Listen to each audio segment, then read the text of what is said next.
the spacecraft came out of the womb of the rocket, and I felt always like that. The mother takes it to the space, it delivers it there for a greater journey beyond that point. I think that symbolizes the roles of a parent and the journey of a child. We always say working woman and homemaker, all those words I don't even believe now, because I'll tell you my role changed. I moved on sabbatical completely.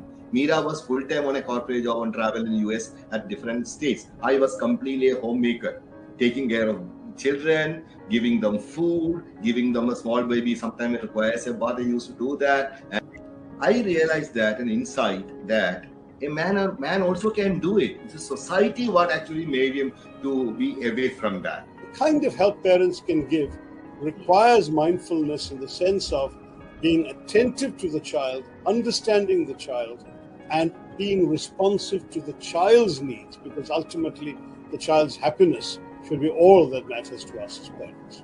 One of the fundamental reasons I'm what I am today is because when I was a 13-year-old, they looked at me as a 13-year-old, and while I'm a 21-year-old, they still look at me as a 21-year-old. So I think it's about renewing perceptions, as our beloved Matra would always say, that the way you renew perceptions towards your child, like that means a lot to the child, and it builds the bond very, very strong. Parenting does not mean just guiding the children on the general values, but they must instill in them the bhakti or the dedication to our land, to our Madhrubhumi, our precious Bharat. And I hope that they will be able to do that. The journey has been beautiful, because raising a child is like offering a prayer by the couple as a teamwork.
Welcome. Jai Dharima.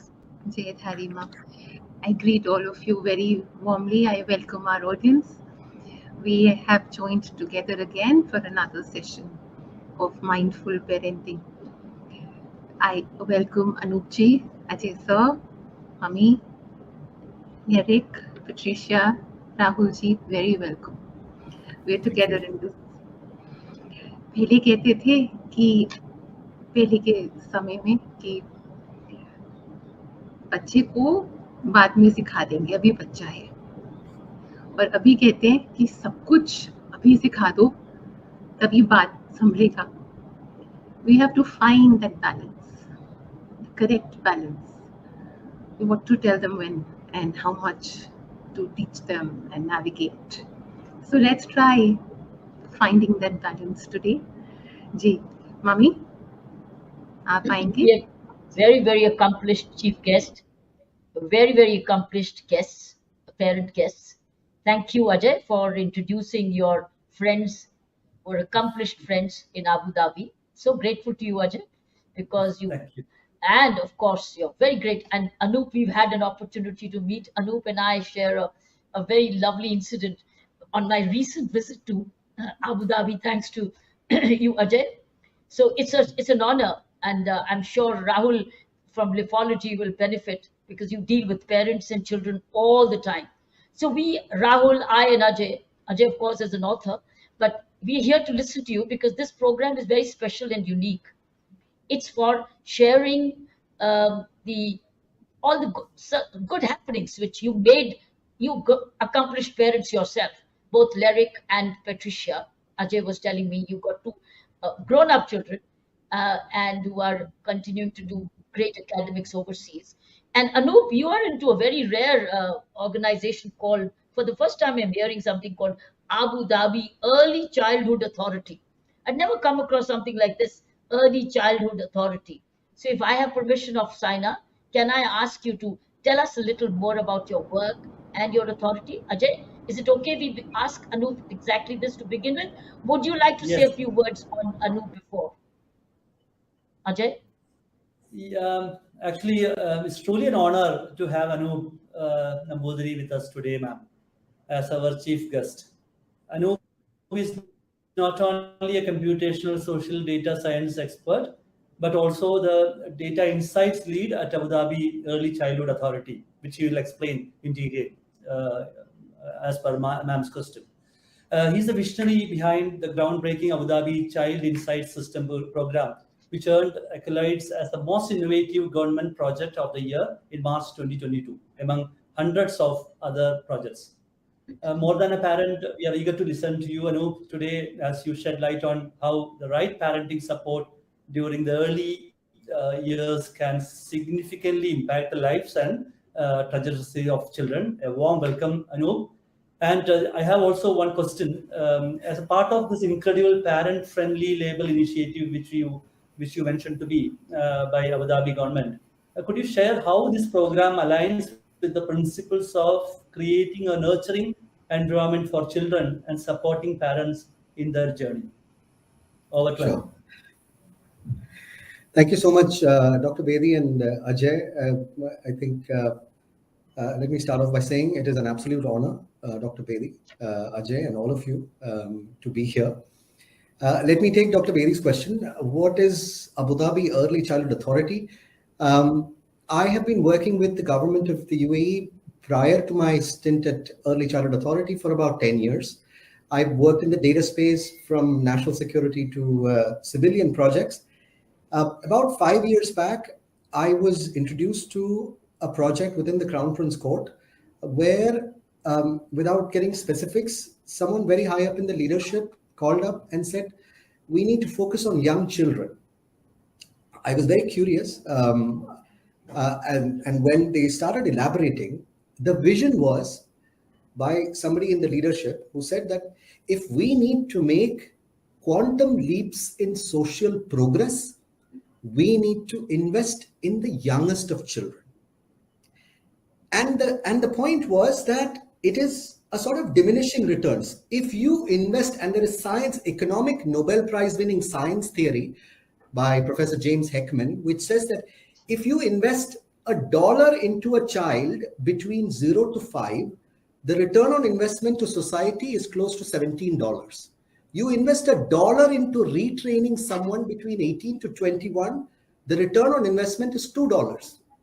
So it's a sort of graph that goes down. So the earlier you invest and get the foundations right, your return on investment to society is also very high.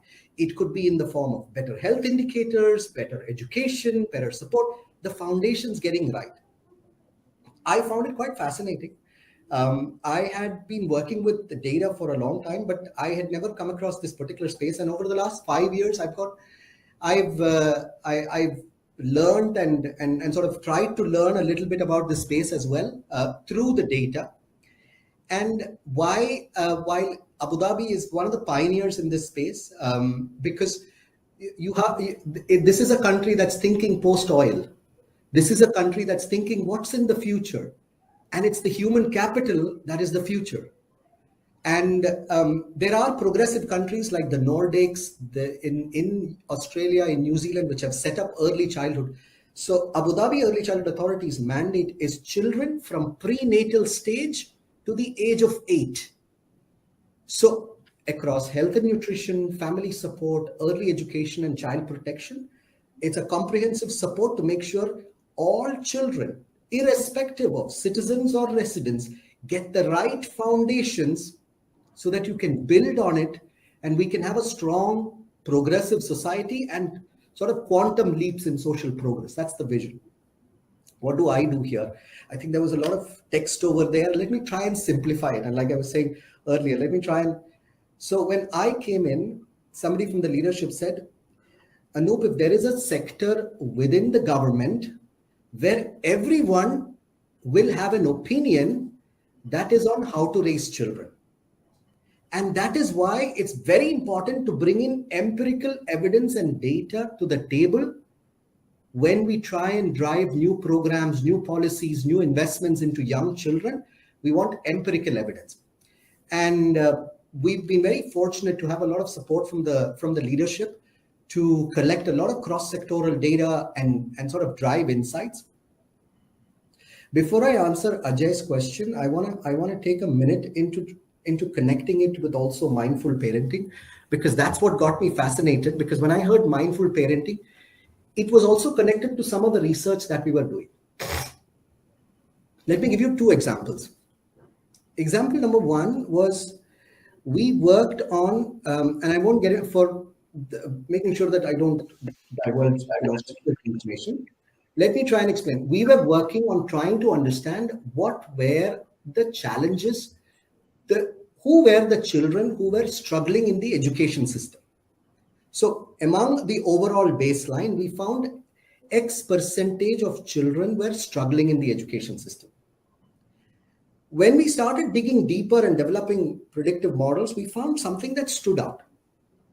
Children from families that experienced divorce were 4x or 5x time more struggling in the education system. And we started thinking, is it because of divorce? No. And then the science kicks in. And let me explain the science and connect it to mindful parenting. Built into our biology is the need for young children to have responsive interaction with adults. Neglect of children is one of the big drivers. What does that mean? Children require this sort of, in tennis analogy, this sort of serve and return with a parent or a caregiver. So this serve and return reaction is there in clinical psychology has been studied. This serve and return reaction, and children from families experiencing divorce were at higher likelihood to be neglected, and in the early years not have this serve and return reaction. What is the serve and return reaction? Eventually, it is parenting, right? As a parent, you are mindful of a child being present there. You are, and now let me connect it to the neuroscience part of it. In early years, imagine the human brain of a child, like you have these little, like a night sky with these neurons as these little stars. When you have this serve and return reaction, these neurons, they end up building connections. And the more you have the serve and return or this sort of mindful parenting, these serve and return reactions lead to stronger pathways. And you have billions of neurons that are firing up every millisecond when you have this serve and return. And by the time you are 7 or 8, the human brain biology changes a little differently. The pathways are already built. Now what happens is that is the first phase where the adult brain is slowly starting to emerge. So if as a child, you at the child phase neglect, what happens is there are certain pathways that will never develop. I was, second story, I was very fortunate to hear, to attend a session about a couple of years back at Columbia by a professor called Professor Kimberly Noble. She is a neuroscientist and she worked on something very interesting. She so she's a neuroscientist, so they took brain imaging data of 1,000 children. Okay, so they collected brain data of young children, and they, slices of that data were collected again and again and again. Something very interesting started to emerge. They found that children from low socioeconomic status families had a certain difference in their brain architecture in comparison to other kids. Now, that does not mean that being born low socioeconomic status does not make your brain different. This was taken 2-3 years later when the child is 3-year-old. What happened over there? What was the difference? The difference was there is this part of your brain called the cerebral cortex. That's this sort of, this wrinkly layer that is there in your brain. That's the cerebral cortex. The larger the surface area of that cerebral cortex, the more intelligence you have. That's the simple thing, right? In young children, the area of the cerebral cortex, which is this part, which is related to language skills, vocabulary, self-control, ability to sort of avoid distractions, were much more diminished in children from low socioeconomic status. The causal factor is not that they were born low socioeconomic status, because the parent is too busy with financial distress. The parent is challenged with other things. The serve and return does not happen with the child. The child experiences so it's a spectrum. The child experiences either occasional neglect or chronic understimulation.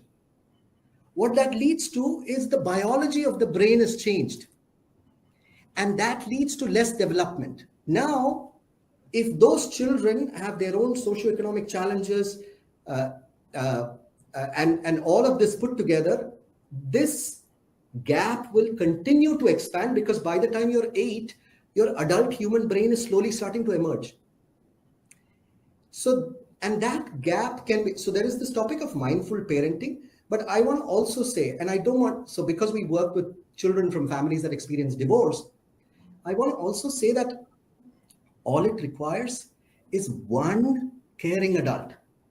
That could be the parent, that could be a caregiver, that could be a school teacher, but if that child, it could be a nanny.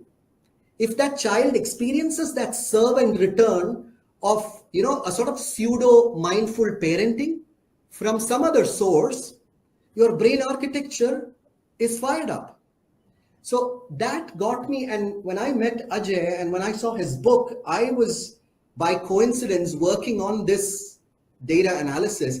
And I was just able to see those parallels that while you speak about parenting, you have to, and this is what I told Ajay, that I'd be happy to speak, because you have to understand the underlying science.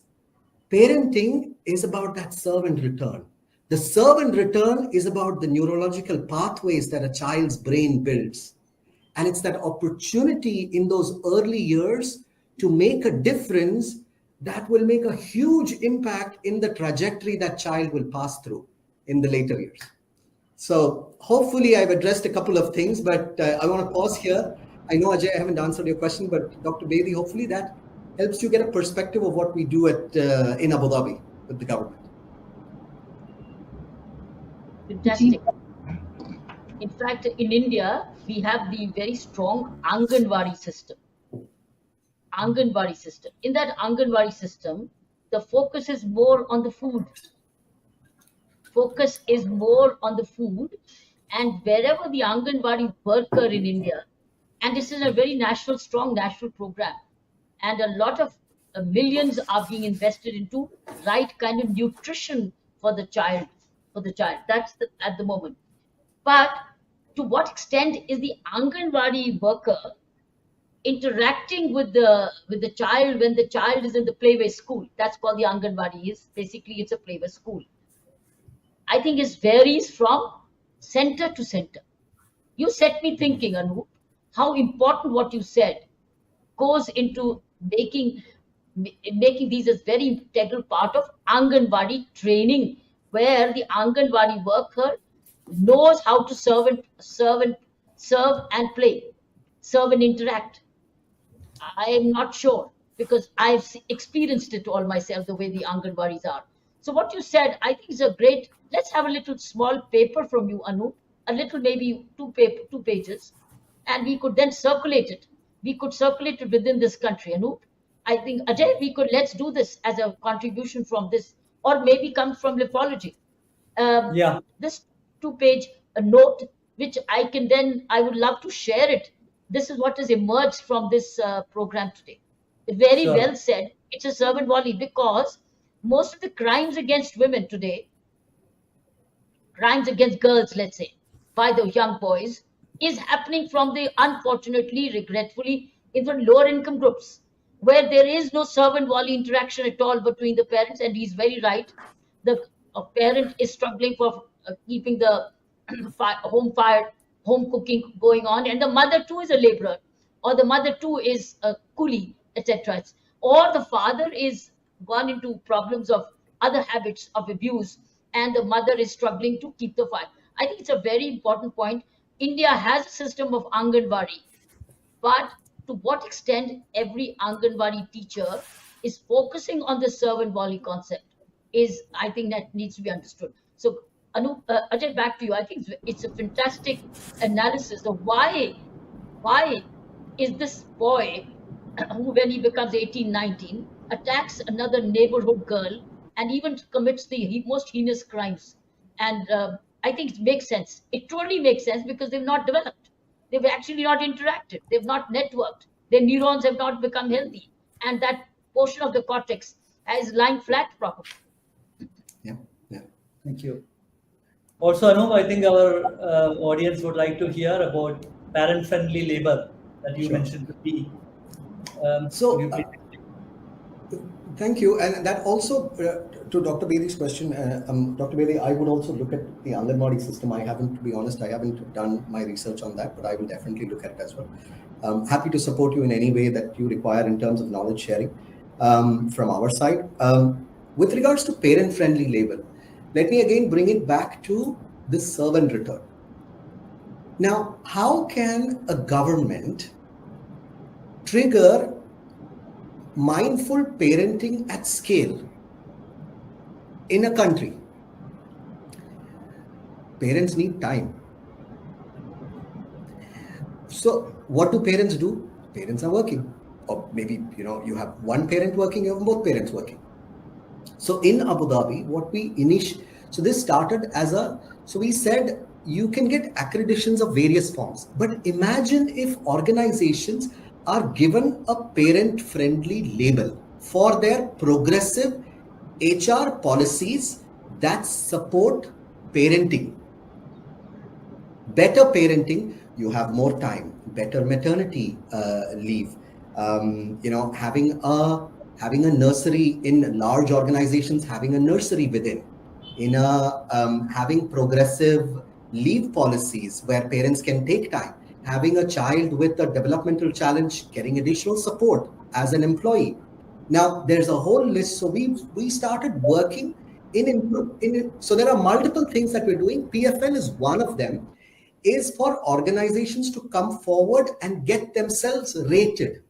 Historically, organizations would get rated on an ISO. Historically, organizations would get rated that I'm the best place to work. But here is a label that you get saying that you are, and the government is acknowledging your progressive efforts in making the place, having that organization be parent friendly. And on top of that, what is the impact on that? You get more time as a parent with your child. What happens by spending more time with a child? If through another source we give you best practices on parenting, you spend more time interacting more. That same, going back to that servant return or mindful parenting, you get more time being aware as a parent and spending more time with the child. What's the benefit of that? The benefit of that is on the child. What's the benefit of the child? Why is the government interested in it? There is such a huge body of research that's out there that says that the return on children benefiting from early programs. You make an investment, it says that the likelihood of a child completing a high school increases by 30%. The likelihood of reduction in obesity levels, reduction in chronic diseases, reduction in drug and alcohol problems decreases. So there's a lot of research that's out there, but it all boils down to better parenting. And as a government, Abu Dhabi has taken this. So last year, the parent-friendly label program was restricted to Abu Dhabi as a emirate being a state in local terms. This year, the parent-friendly label is a UAE-wide program. So, and the government mandated saying that, no, this has to be UAE-wide. So organizations across UAE participate in this. They go through an accreditation process. There's a separate team that evaluates them very empirically and qualitatively to find out whether they have, better policies supporting parenting. And if so, they rank them into different standards. And they get to keep a sort of stamp of approval from the government saying that. So what does that happen? That helps organizations attract more people. So for the organization, it's a win-win for everyone. The organization suddenly gets recognized as a good parent-friendly label. Hey, why don't I join there? It has better policies. What's the benefit for the government? The government makes sure. What's the benefit? The ultimate beneficiary is the child. And I think as ECA and as the UAE government, we've always been thinking on what's the impact, and not because we want to do something because it's theoretically right, because it's making a difference. We know that eventually it's making a difference in the life of that child on the street who is getting a better opportunity to make a difference to society and back to the country, which is UAE. So yeah, so that's PFL in a nutshell. But the PFL is just one of the examples. There are multiple examples. You can go through the ECA website where there's a program that works with children from certain demographics which are challenged significantly in comparison to the others, in terms of that could be parents with a single parent families, that could be. So there are multiple programs that are happening. So we're stitching that together to build an ecosystem that is supportive for a child, because we know that that's the future. And if we get it right now, a decade from now, this country will be remarkably different. And to achieve that kind of effort, you need that concentrated effort to focus on the children of today, so that in a decade from now, this could be as progressive. And this is how if you want to become like a South Korea, or you want to become like a Singapore or something overnight, or we don't want to do it in 30 years. Organically, we want to do it through effort in a decade. So that's the efforts that are happening here. Thank you. Ji, thank you. You're welcome. We've interacted with you, but a question which we'll ask you later. We are requesting Lyric and Patricia to share their parenting journey with us, and then we'll open for question answer. Thank you very much. See, we see a lot of and hear a lot of conversations on childhood, here on teenage life, here on married life. We also speak to the elderly on retired life. We have heard from our friends, children's friends coming home of a good father, or a good mother, or a great mother, or a great mom and dad. And we seldomly hear about, parents as a whole.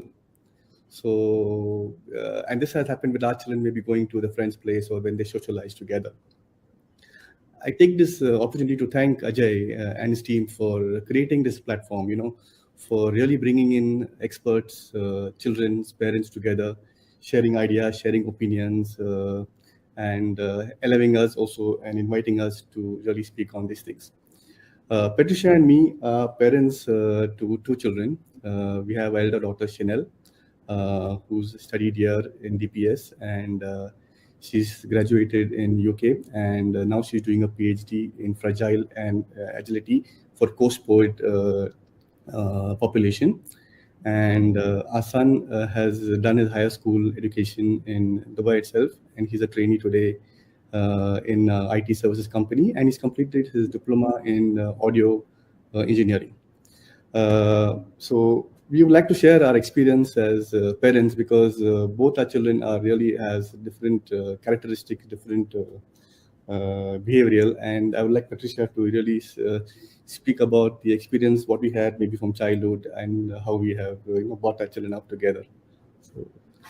So both our kids, they are totally the opposite. because Chanel has always been an independent child and always did everything on our own. Whereas my son Joshua, he had a language difficulty problem, like speech problem. So it was diagnosed at the age of 4, and we were just wondering why he wasn't speaking. He was saying words but couldn't put 2 words or 3 words together to make a sentence.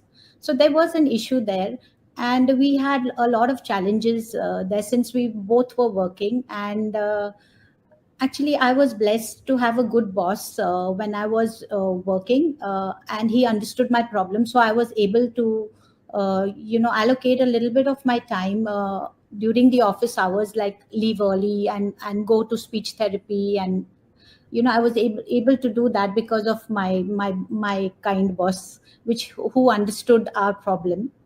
And after that, it was just spending time with Joshua. I didn't really spend time with Chanel because she was pretty independent, but because of her independent behavior, we were able to focus on our son, who had an issue. And he is also antisocial. He was antisocial, but he's overcome a lot of his problems right now, because he's 23 now, and he does a lot of things we didn't imagine him to be doing. So we were really happy, and we were able to give him the time, at least after work hours. It is kind of difficult since both are working, but I did spend a lot of time with him after office hours, coming back, and then spending time doing a little bit of conversation, and also with his studying a little bit. Yeah, so that's the thing. So in the Middle East, I mean, when we come as a young couple, so when we have children, careers has always taken our priority. But when we have children, I think the priority keeps changing, and especially when you have challenges with specific for sibling, to manage the time between home and office is a challenging. And I think we put a plan together where we planned schedules, planned his private training, planned his speech therapy classes, planned the programs for our children. One was the 2 different complete personalities. One complete independent, didn't need any hand holding at all, whereas the opposite was, had attention day after day, time after time, minute by minute.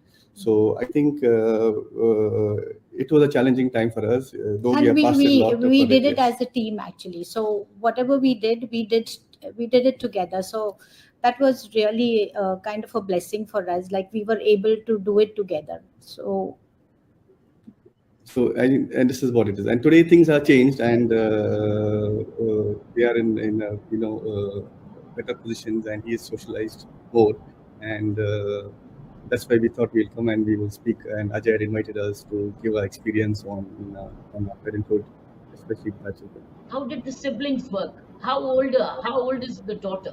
What's the age gap? It's 4 years gap right now. That's a good gap. How did she respond to the younger brother? She was mostly actually on her own, and she would spend time with him, but I thought that it was not too much, right? Yes. Yeah. Because the response was not coming back. So if you say, when you want some response from your younger brother or sister, I think that was not coming back. So it was on us to take the responsibility to bringing it together. Yeah.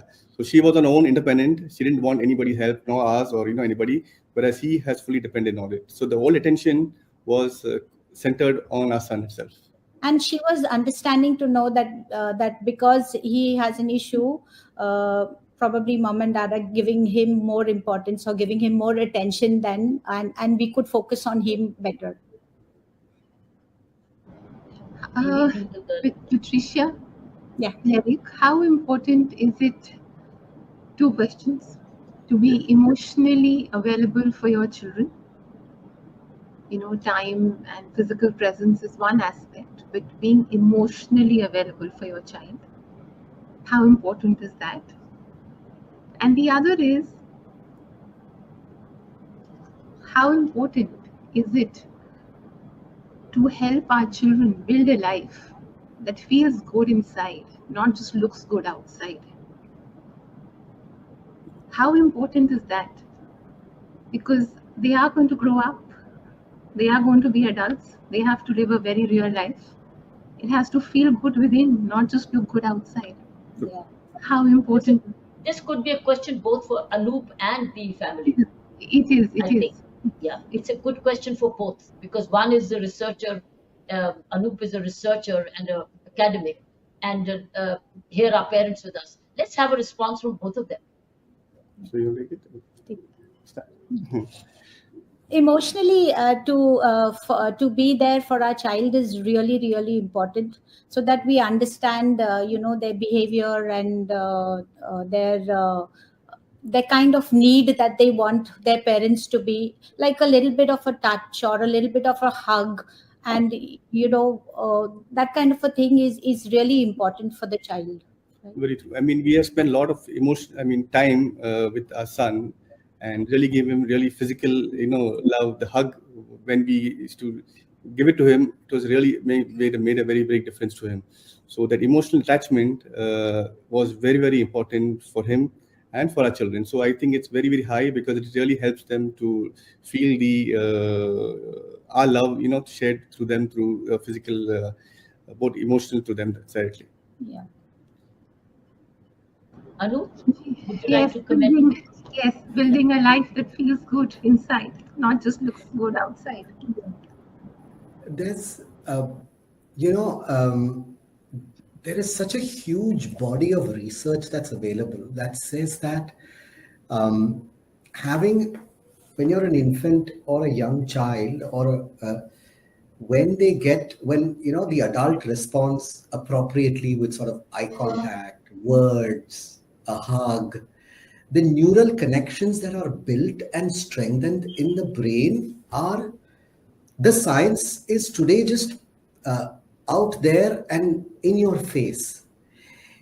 It all goes back to parenting, yes, but and I want to stress on the fact that it could be a parent, it could be a caregiver, but that attention, when you say emotionally, I would believe that it is about being attentive to and in the moment with the child, and that the trigger for the neural pathways is just so strong.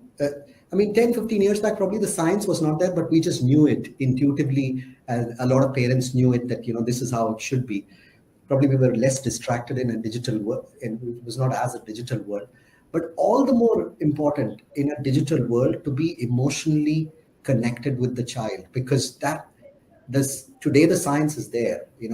Those neural pathways you cannot ignore. Those are the foundations. So I think it's a very valid question, and thank you for bringing that. I would just agree it from a science point of view as well. Saina, can I ask a little more? Can I? Saina? Please. G. Since you got a body of knowledge, Anu, is it bringing in is it reaction, or is it a preventive programs also for people going into a marriage? It's like before you becoming a parent, you're aware of the science, this body of knowledge.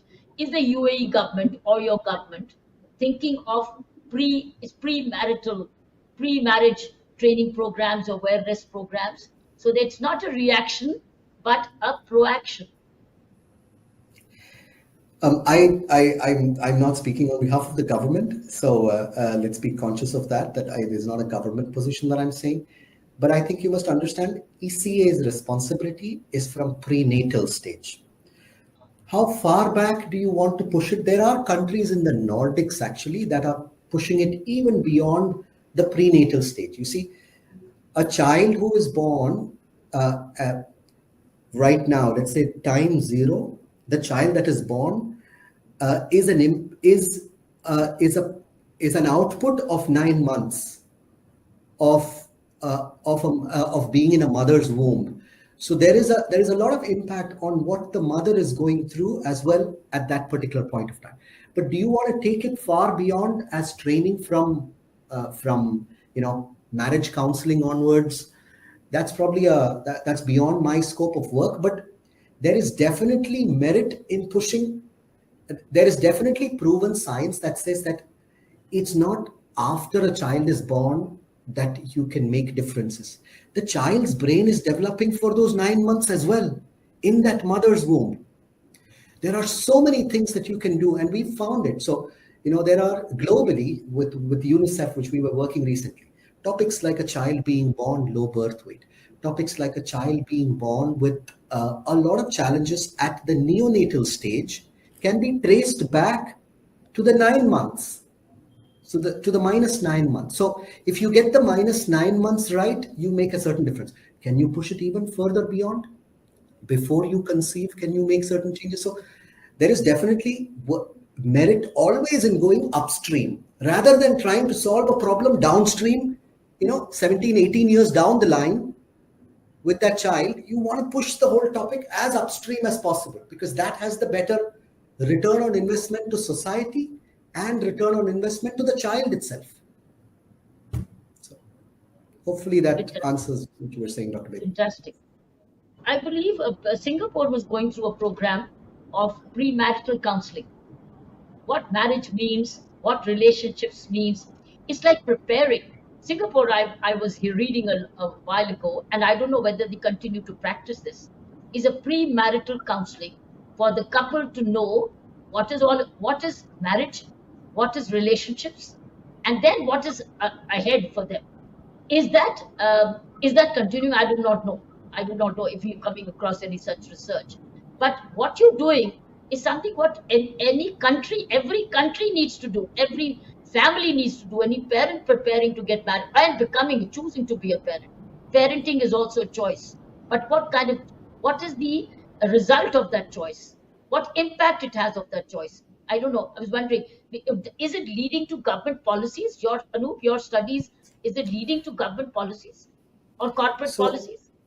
Not necessarily corporate policies, but the whole purpose of the existence of the data unit, which collects a lot of data, is to identify macro level insights which will drive public policy or support public policy. It is never academic. So all the work that we're doing is applied research or applied data science, which will lead to, and the government is very aware of that I don't want to come up with a policy just because somebody said that or some minister wants to do it. It's because there is evidence that's showing that this has an impact on this. What can we do to solve it? And again, there could be, imagine 1 million children. Do we need a policy overarching that addresses 1 million children? Or do we need a policy that addresses the sub-demographic of 7,523 children? It's just a matter of efficiencies. Why should I waste something at a global scale when the data science exists to be able to identify those children who specifically need support? So it's, we're taking practices from the private sector and applying it into a new way of government functioning, which is just more agile. And it is all thanks to the leadership of this nation, which is so supportive of this approach of making a difference in the lives of young children. Honestly. Yeah. So, Dr. Kiran, I think your question was at our community level, at local level, we have something called the marriage preparation course, where any couple who intends to marry, they undergo a course, and without that course, it's not. They're not allowed to get married. Yeah. So that covers in UAE? In the church, actually, in a community, Christian community. The community, right? Yeah, in Christian. So it's a mandatory, and it happens at local level, and it's mandatory you to complete this course, this marriage preparation course. Without this course, without the certificate, you are not allowed to marry in church. So that covers relationship, love, parenting. So it covers all the aspects. And we did this course a long time ago, but I think it has evolved now, and it is really having good impact in terms of marriages and what is happening with us in the community. Is this happening in all churches, all denominations? Yes. It's compulsory. You need that certificate to get married. Even if I'm here and the girl is in some other country, I'm forced to do the course at the local level itself where I'm living. You know, So it's a very, very sacred bond. Marriage is a very, very sacred bond. That's a part of the training. Yes. And, you know, there's a little wish if I had a magic wand. I think every government office, every institution, every working institution, every school, college should have pictures of our families, our children, so that before any law is passed, before any policy is made, before we take any decisions, we look at them. Yeah. And then we do it. Because everything has a consequence.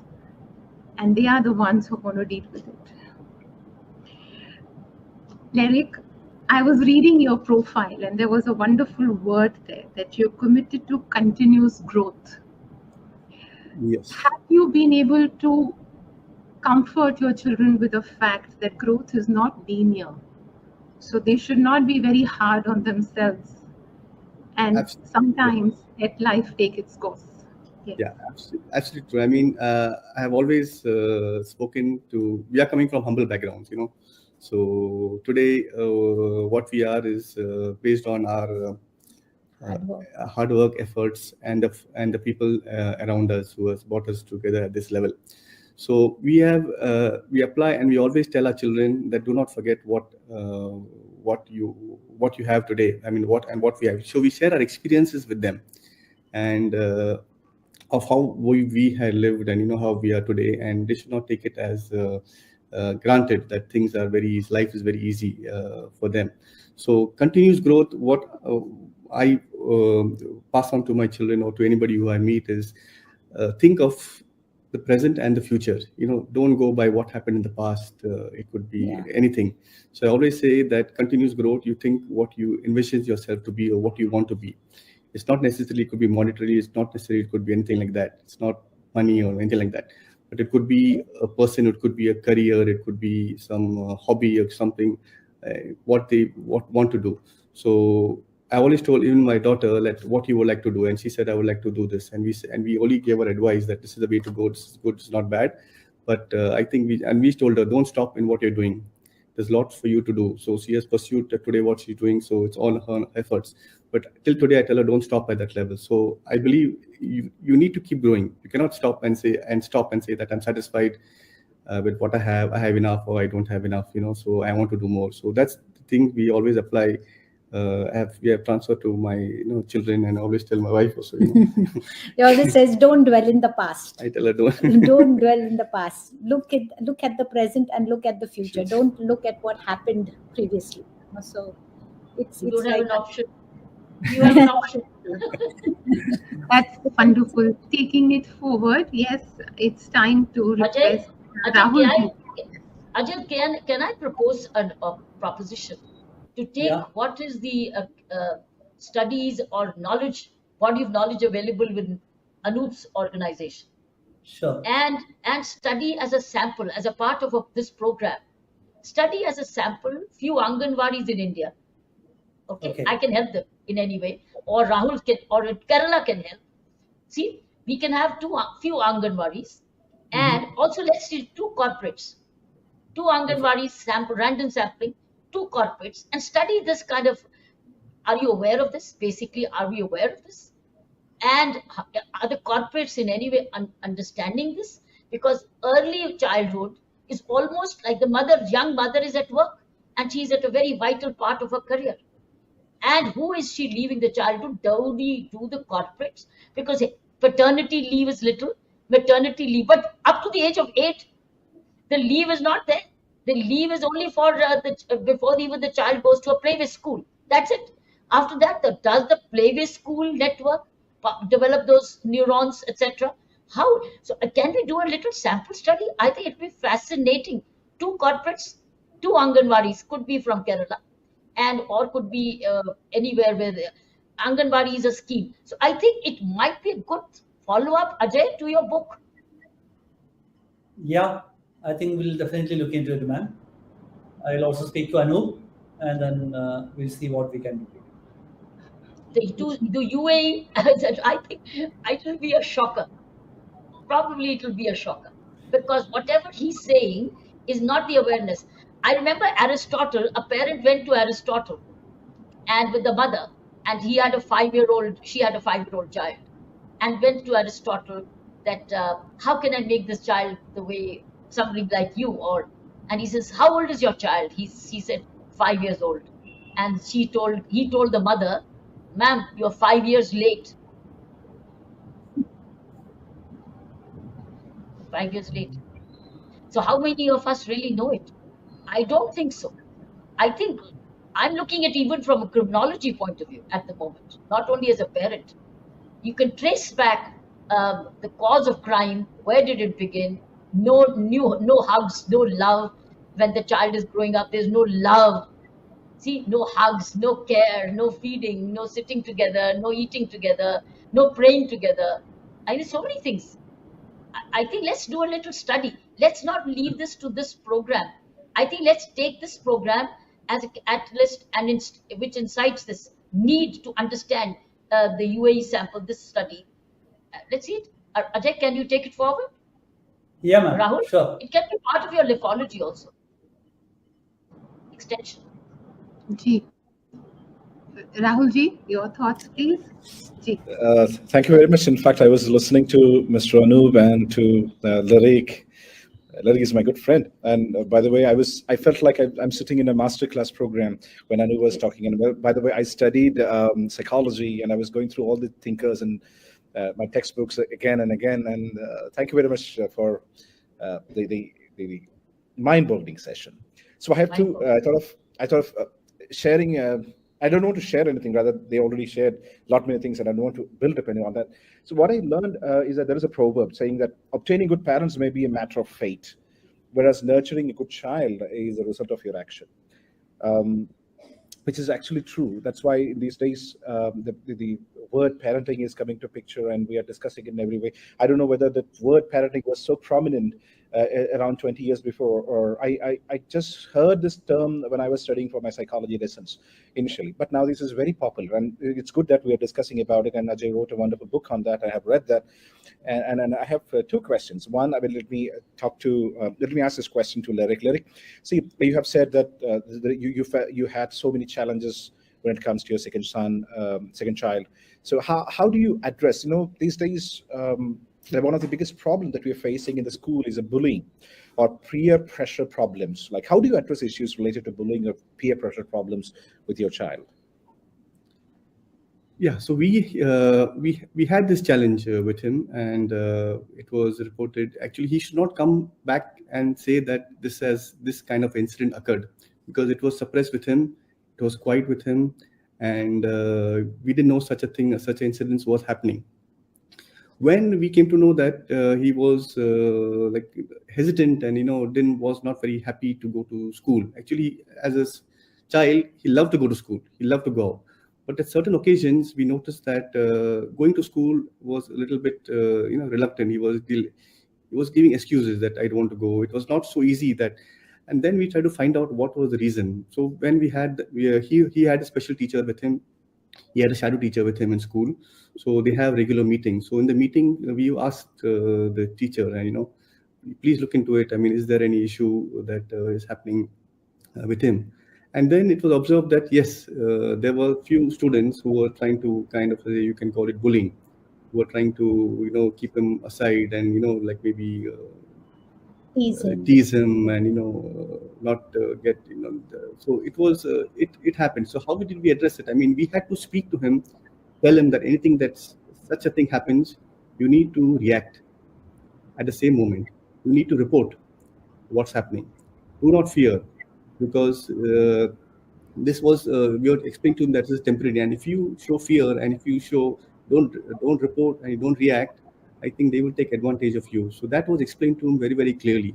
And we told and it happened not only in school. I mean, it happened within our relatives also, when we used to meet together or socialize.